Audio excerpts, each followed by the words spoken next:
Saya ingin mengajukan 3 buah pertanyaan yang simple banget buat teman-teman. Nah, pertanyaan seperti ini ya.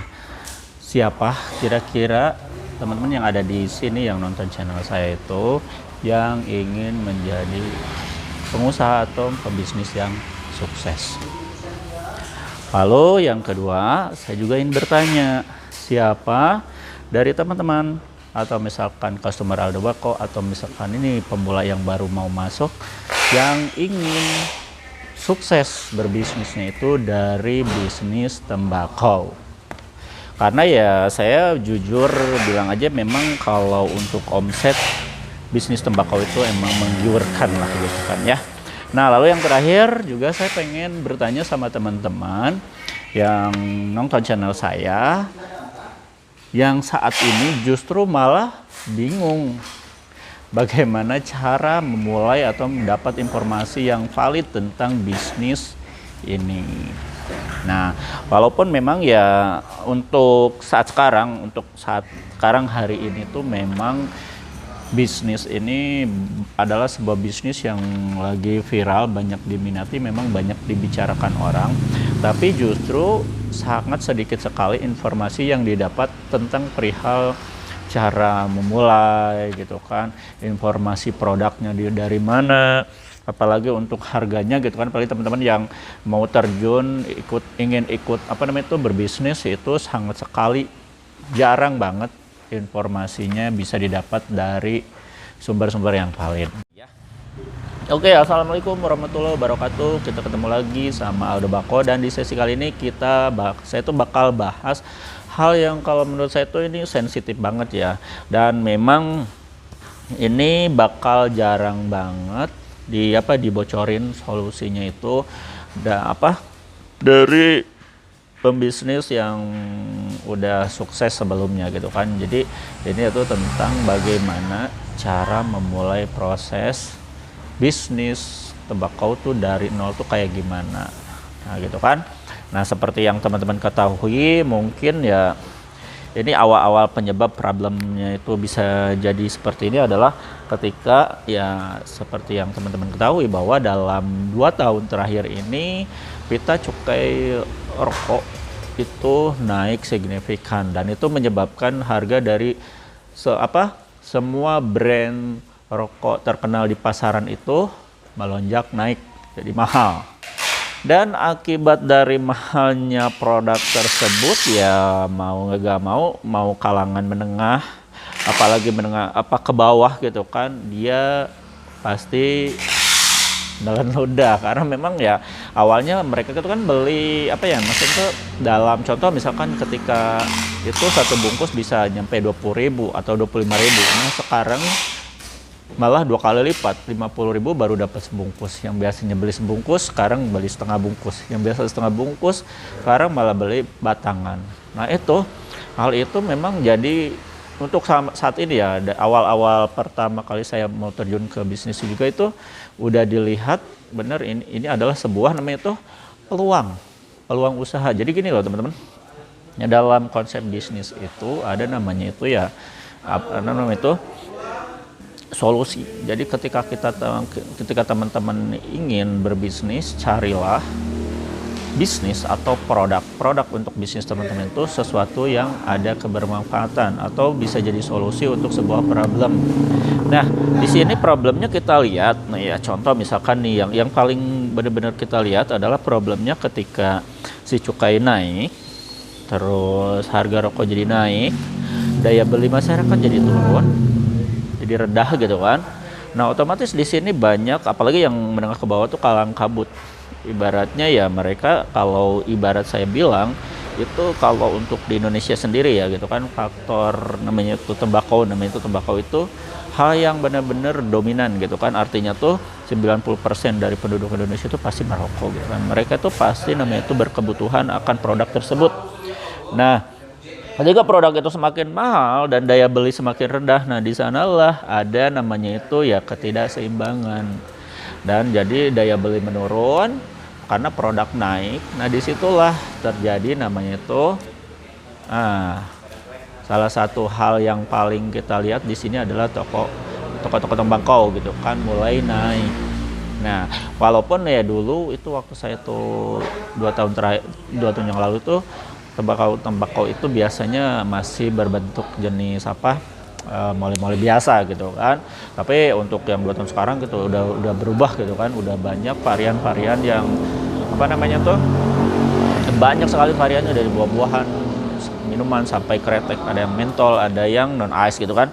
Nah itu akibat dari apa? Dari yaitu karena banyak maksudnya pembisnis atau misalnya juga yang sekarang bermain jadi produsen itu mereka mencari peluang dari sebuah problem. Nah, bayangin ketika teman-teman kalau misalkan contoh ini jangan dulu ke usaha, jadi kita pindah dulu misalkan ini untuk konsumsi aja.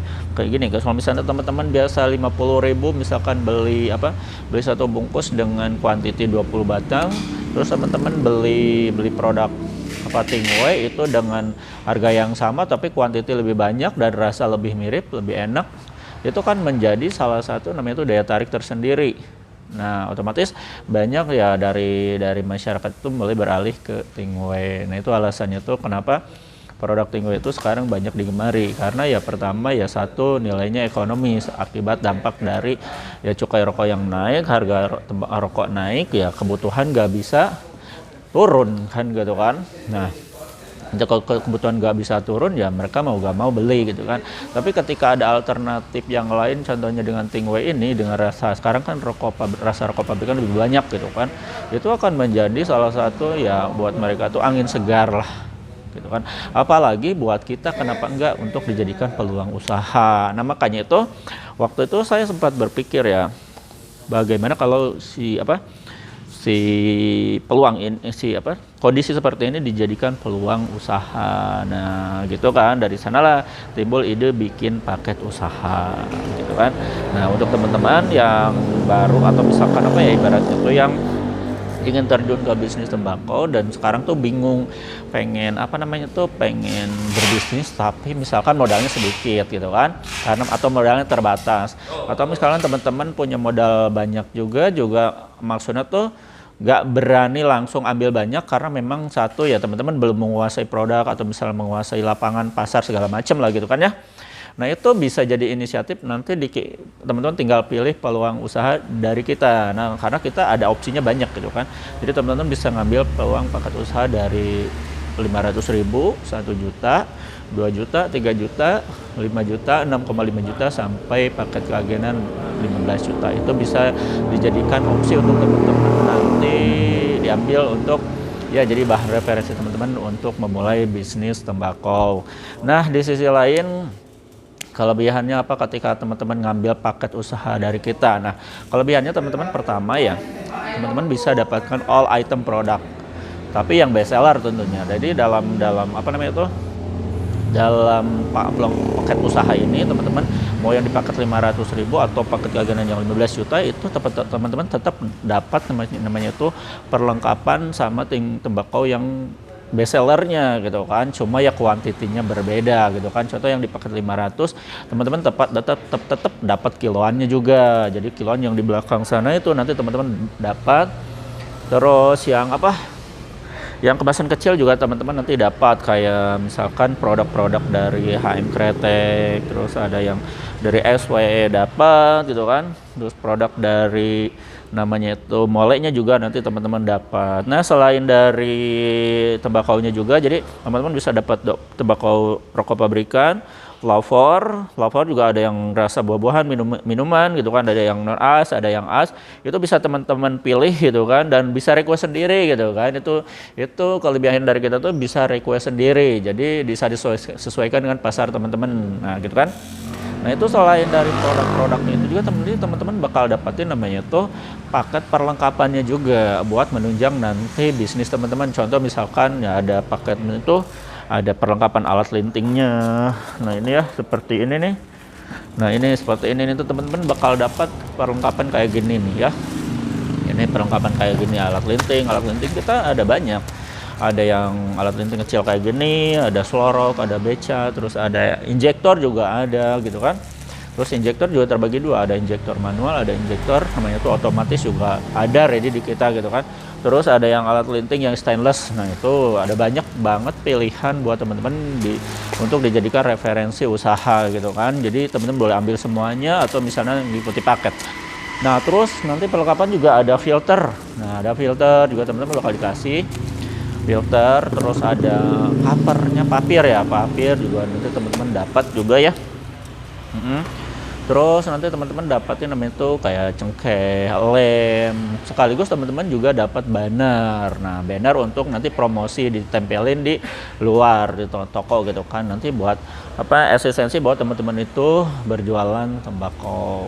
Nah, itu fasilitas atau misalkan hal yang nanti bakal dapatin kelebihan dari teman-teman ngambil paket tersebut. Jadi pertama teman-teman dapatkan produk all item best seller gitu kan, udah lengkap lah gitu kan, walaupun dengan kuantiti nanti berbeda gitu kan, itu tinggal pilihan budget kan artinya. Terus teman-teman nanti bakal dapetin juga banner. Nah, untuk bonusnya tuh nanti dapetin banner, ada tester gitu kan, ada kaos segala macem, bahkan ada diskon ongkir segala macam, itu tergantung paketnya. Nanti teman-teman langsung aja japri ke 0821 2025 3007 dan nanti langsung aja sharing sama kita, admin kita nanti ya. Itu tinggal sharing aja gampang, nanti teman-teman bakal dikasih katalog produk sama list paket usahanya, itu nanti teman-teman tinggal pilih. Itu gampang banget, nggak ribet. Nah, terus untuk hal yang lainnya gimana? Tadi saya nggak bahas keagenan. Nah, untuk berbeda untuk hal keagenan. Nah, untuk keagenan nanti teman-teman itu ya kalau untuk lengkapnya udah saya pernah bahas sih di sesi-sesi sebelumnya. Teman-teman tinggal keluar dari video ini, nanti langsung scroll ke bawah, nanti ada saya bikinkan video udah ya konten yang ngebahas tentang keagenan. Itu gampang banget syaratnya, mudah banget, prosesnya gampang gitu kan. Terus nah, jadi untuk teman-teman untuk yang cara memulai prosesnya ya pertama ya teman-teman nanti harus ngambil dulu ya peluang paket usaha. Kalau misalkan teman-teman enggak menguasai produk. Nah, karena memang ya kalau untuk di pemula masalahnya itu adalah mereka itu nggak tahu apa yang harus dijual. Nah, kenapa itu alasan kenapa kita bikin peluang paket usaha. Nah, itu jadi teman-teman nggak usah bingung, nggak usah ribet, jadi teman-teman tinggal promosi aja. Nanti ketika promosi terus dites pasar dalam misalkan dari paket 1 juta itu yang laku apa aja, nanti teman-teman untuk belanja keduanya ya belanja mau sesuai paket boleh, di up paketnya boleh, atau misalkan belanja sesuai produk yang best sellernya aja. Nah, itu bisa banget. Nah, bisa banget dilakukan oleh teman-teman. Dan untuk promosinya ya gampang, kita bisa offline atau online. Nah, online percaya kayak gini ya. Nah, lalu lanjut untuk tentang namanya itu cara memulainya. Nah, untuk cara memulainya, jadi teman-teman ini biasanya untuk pemula ya, kita berbagi aja karena memang ini referensinya banyak banget. Jadi teman-teman juga bisa ngambil dari satu referensi. Jadi ini sebagai gambaran aja gimana proses awalnya teman-teman kalau mau bikin namanya itu toko tembakau dari awal gitu kan. Dari awal pertama teman-teman pastilah namanya itu ibaratnya itu coba mencari dulu supplier. Nah, suppliernya jadi supplier itu penyedia barang atau stok yang mumpuni buat nanti supply toko teman-teman ya. Diusahakan nyari supplier itu yang terpercaya, produknya bagus, stoknya melimpah. Jadi stoknya jangan sampai nggak lengkap, karena kalau misalnya nggak lengkap nanti teman-teman harus pindah-pindah gitu kan, dan itu pasti makan namanya itu biaya transportasi, biaya ongkir segala macam. Jadi diusahakan teman-teman nyari namanya itu supplier atau supply yang stoknya itu banyak.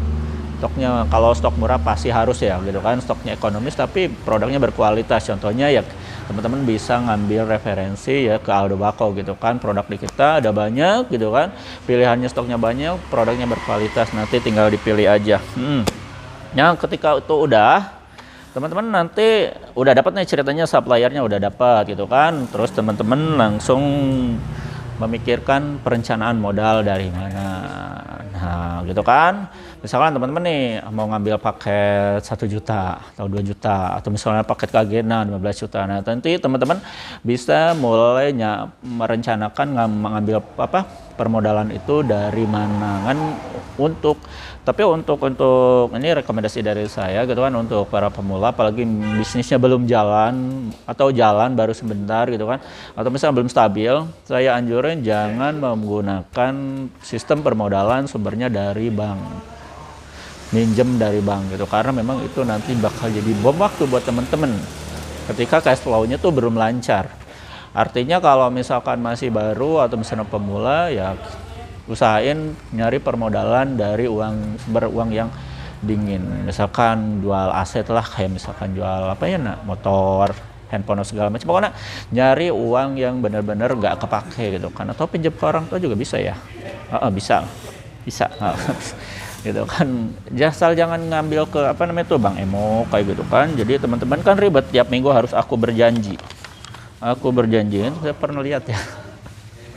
Ya itu kan jadi repot itu kan, uangnya belum ada, cash flow-nya udah ada, tiap minggu harus bayar, tiap bulan harus bayar gitu kan. Bayarannya kalau misalnya nggak kebayar tepat waktu, bunganya lagi. Apalagi kalau untuk kepercayaan di saya karena memang saya muslim ya, jadi saya tuh gak disarankan banget buat ngambil yang namanya itu riba ya.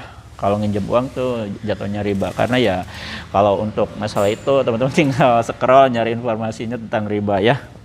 Karena kita bukan di segmen itu ya. Takutnya saya salah kalau masalah ngomong gitu. Pokoknya jangan ngambil permodalan dari bank konvensional segala macam, karena memang itu satu riba ya beritanya. Nah, udah dapat nih permodalan, mau dari mana nih? Udah gitu nanti teman-teman tinggal mikirin namanya itu produknya. Nah, kan tadi teman-teman udah tahu nih customernya tuh suppliernya mau ngambil dari mana, nanti bakal dikasih kan. Contoh misalkan teman-teman maksudnya konsolnya atau misalnya mau jadiin Aldobako sebagai supplier tembakonya. Nah, tadi teman-teman kan dikasih katalog list paket usahanya. Nah, hal selanjutnya yang harus teman-teman lakukan adalah yaitu menguasai produk. Jadi mempelajari produk yang bakal teman-teman jual. Ya intinya itu buat teman-teman juga ke depannya, karena bingung gini loh. Kalau misalnya teman-teman jualan terus gak tahu produknya, gimana caranya teman-teman nanti ngajarin atau ngejelasin ke customer. Sedangkan kalau misalkan kita customer ya rata-rata kan mereka belum pada banyak yang tahu tentang produk gitu kan. Kalau yang udah tahu produk oke lah gitu kan, bisa langsung transaksi closing selesai. Tapi kalau misalkan yang baru atau misalkan customer yang baru, kita harus ngejelasinnya dulu. Ngejelasin dari mana produknya kita gak tahu, kuantitinya gak tahu, rasanya gak tahu gitu kan. Nah itu bakal berpengaruh banget buat nanti itu ke closing teman-teman gitu kan. Nah makanya tuh menguasai produk itu harus emang wajib banget buat teman-teman lakukan ya.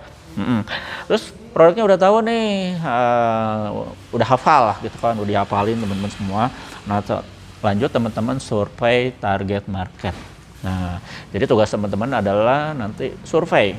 Nanti teman-teman misalnya dalam satu desa atau kecamatan yang bakal jadi kena jalur promosi, teman-teman survei. Kira-kira peminatnya produk yang udah terkuasai teman-teman itu banyaknya yang mana? Misalnya kreteknya apa? Rasa apa? Kalau misalkan mulai apa? Kalau misalkan flavornya apa? Produknya apa? Brandnya apa? Terus disurvei gitu kan. Surveinya bisa melakukan face to face atau misalkan masuk ke komunitas-komunitas, teman rekan kerja kolega segala macam, itu bisa dilakukan ya gitu kan. Ya atau misalkan masuk ke misalnya komunitas kayak mancing gitu kan, apalah teman-teman lebih tahu lah gitu. Intinya tuh harus survei dulu target marketnya, biar nanti pas barang datang ke toko teman-teman itu teman-teman udah ada pembelinya. Jadi si produk itu gak bakalan numpuk di toko gitu kan, begitu datang mereka langsung ambil, langsung beli. Nah itu tujuannya kenapa harus survei target market, biar tahu dulu marketnya tuh produk kita itu yang mana yang dibutuhin pasar. Nah itulah ya. Nah udah dapat nih datanya, data pelanggan itu udah dapat calon pembeli ceritanya gitu kan. Sekarang tentukan lokasi yang strategis buat teman-teman jualan. Nanti teman-teman ya kalau untuk offline ya pastilah misalkan di pinggir jalan atau yang banyak orang lalu lalang gitu kan. Nah itu yang jalannya lurus, jangan pas belokan gitu, karena memang ada yang misalkan tokonya tuh pas belokan jalan itu memang berpengaruh kalau jalan raya gitu kan. Pokoknya nyari tempat lokasi yang strategis, termasuk kayak model misalkan kalau lagi panas gak kepanasan, kalau lagi hujan gak kebanjiran. Nah itu cari tempat yang seperti itu, karena memang untuk tembakau sangat rawan lagi kalau misalkan terlalu basah atau misalnya terlalu kering. Nah jadi nanti kan meskipun ya diantisipasi dengan misalkan teman-teman di ruangannya ada blower atau misalnya ada pendingin AC gitu kan. Nah itu tetap teman-teman untuk faktor lingkungan harus diperhatikan, misalkan jangan dekat-dekat dengan sampah gitu kan, atau misalkan got apa ya, pokoknya tuh cari tempat strategis itu dari geografisnya gitu kan. Nah itu harus dipikirkan karena nanti berpengaruh ya. Atau misalkan kalau depan rumah pinggir jalan bisa atau misalkan ke gang gimana ya, kalau ke gang sebenarnya bisa juga gitu kan, walaupun dengan sedikit yang lalu lalang, tapi memang nggak terlalu direkomendasikannya tuh di pinggir jalan di tempat orang itu banyak lalu lalang gitu kan. Nah kalau misalkan harus terpaksa di gang atau misalkan memang depan rumah ya teman-teman harus dibantu promosinya dengan online gitu kan ya. Udah nih, udah dapat lokasinya udah. Nah kita lanjut ke sekarang, tentukan promosinya harus mau pakai apa, mau pakai online atau offline. Nah kalau misalnya mau pakai offline berarti teman-teman sebelum datang produk itu ketika survei target market, teman-teman langsung bikin prior, bagi-bagiin bagi-bagi brosur gitu kan, bikin lah di fotokopi gampang lah, gak usah ribet-ribet gitu kan, yang penting informasinya tersampaikan bahwa teman-teman bakal buka namanya itu apa, toko tembakau, bagi-bagi gitu kan. Itu salah satunya kan kalau di offline bagi prayer, atau misalkan bisa door to door ke teman, ke kolega masing-masing gitu kan, ke teman, ke kerabat, omongin gitu bahwa teman-teman tuh mau buka toko tembakau. Nah itu bisa ya. Atau misalkan untuk online ya paling kalau itu nanti teman-teman bikin akun media sosial kayak model kalau mau kayak saya gitu kan, lewat YouTube bisa, atau misalkan lewat Instagram bisa gitu kan, Facebook juga bisa, TikTok ya sekarang lagi rame, boleh banget gitu kan. Yang penting nanti teman-teman ya edit skill teman-teman dalam public speaking, jadi harus ya kelihatan lah teman-teman itu jangan terlalu gagap atau misalnya kaku dalam berbicara, nanti dipelajari dan itu harus belajar ya. Nah itu untuk jalur promosinya ditentukan, mau kombinasi dua-duanya itu lebih bagus, apalagi sekarang ya untuk kemajuan teknologi zaman sekarang itu ya sangat penting banget teman-teman menguasai namanya itu yaitu marketing dalam online. Terus caranya bagaimana, banyak sumber yang bisa didapat dari berbagai macam platform atau misalnya media sosial atau misalnya kayak YouTube segala macam, informasi banyak buku yang bisa dibeli gitu kan, jadi teman-teman jangan malas untuk belajar ya. Lanjut lagi. Nah setelah itu kan teman-teman pesan nih, udah selesai, teman-teman pesan, rapikan barang. Nah belum ya, satu lagi lupa. Satu lagi teman-teman nanti persiapkan perlengkapan yang harus ada di toko, kayak model di belakang teman-teman nanti bisa nyediain namanya itu rak, ini rak kayak gini gitu kan, ini boleh. Atau misalkan teman-teman ada etalase boleh gitu kan, rak gitu kan. Terus perlengkapan yang lainnya kayak model apa ya, penyejuk ruangan bisa gitu kan. Atau misalkan namanya tuh kalau teman-teman misalkan basicnya online nanti bakal pakai office gitu kan, sediain perlengkapan office kayak komputer, printer, meja gitu kan, terus kursinya segala macam itu siapin. Nah untuk menunjang bisnis teman-teman yang lainnya apalagi yang online, nanti teman-teman tinggal pasang namanya tuh wifi gitu kan, itu terus plastik repack gitu, nanti teman-teman siapin, terus dus kayak gini lah ya. Nah dus kayak gini siapin, kalau nanti takut teman-teman nanti bakal kirim via ekspedisi, pokoknya dus harus ada semua, lakban segala macam persiapan, mungkin teman-teman udah tahu ya. Nah lanjut yang terakhir, nah ketika semua udah jalan, maksudnya tuh produk udah datang, usaha udah jalan, udah lancar, pertahankan, nanti udah dapat omset, udah dapat cash flow-nya udah lancar segala macam. Nah hal yang harus perhatikan adalah yaitu mengatur manajemen keuangan. Jadi nanti itu mana modal, mana omset, mana keuntungan, nanti harus ada kas-kas, mana buat sedekah, apalagi penting ya buat sedekah, karena memang beberapa persen pendapatan kita itu ada haknya orang lain ya. Jadi memang itu harus diperhatikan. Jadi jangan lupa untuk mengatur namanya tuh manajemen keuangan, karena itu memang sangat penting. Mau segede apapun, mau selaris apapun, mau sebanyak apapun, pendapatan teman-teman tuh bakal amburadul. bakal acak-acakan kalau misalnya keuangannya nggak di manage dari sekarang gitu kan. Malah dibiasakan untuk apa? Untuk tiap bulan itu teman-teman harus menaikkan namanya itu sumber modal. Misalkan ngambil dari keuntungan 5% atau 10% biar nanti si produknya itu yang tadi pernah saya bilang di-update gitu kan, produknya di-update jadi rasnya lebih banyak gitu, yaitu biar gak stuck gitu kan dari permodalannya dari mana. Kalau misalnya teman-teman gak punya aset yang lain, ya mau gak mau dari penghasilan itu sendiri. Jadi si perusahaan atau toko teman-teman itu harus dibesarin dengan itu penghasilan itu sendiri kalau bisa gitu kan. Kalau misalnya nggak ada misalkan permodalan dari sumber yang lain, seperti itu teman-teman ya, untuk perihal tentang bagaimana cara memulai bisnis ini dari nol sampai beres lah gitu kan. Mungkin dari sisi lain banyak hal yang harus dipersiapkan kayak model SDM ya, sumber daya manusia. Gitu. Itu udah kompleks lagi bagiannya, dan mungkin kalau di bagian ini ya nggak bakalan cukup waktu ya. Jadi teman-teman nanti pokoknya untuk sumber daya manusia itu lebih terlibat ke dalam hal yaitu skill, kemampuan. Itu ya mau gak mau owner atau misalkan karyawan harus di-up. Bagaimana cara melayani konsumen tuh kayak gimana, teknik closing dipelajari seperti apa gitu, teknik promosi dipelajari gitu kan, bagaimana public speaking dipelajari. Banyak hal yang benar-benar harus teman-teman pelajari ketika pengen bisnis saya tuh pengen berkembang lagi lebih baik lagi ya, seperti itu. Jadi jangan malas untuk belajar ya. Cari informasi banyak banget sekarang ya, gampang sekarang ya. Gitu aja teman-teman ya, informasi ya kita sharing aja. Mudah-mudahan apapun yang saya katakan yang baiknya bisa bermanfaat teman-teman, yang kurangnya atau yang jeleknya dibuang aja. Apapun yang teman-teman lakukan saat ini bakal berpengaruh untuk masa depan teman-teman.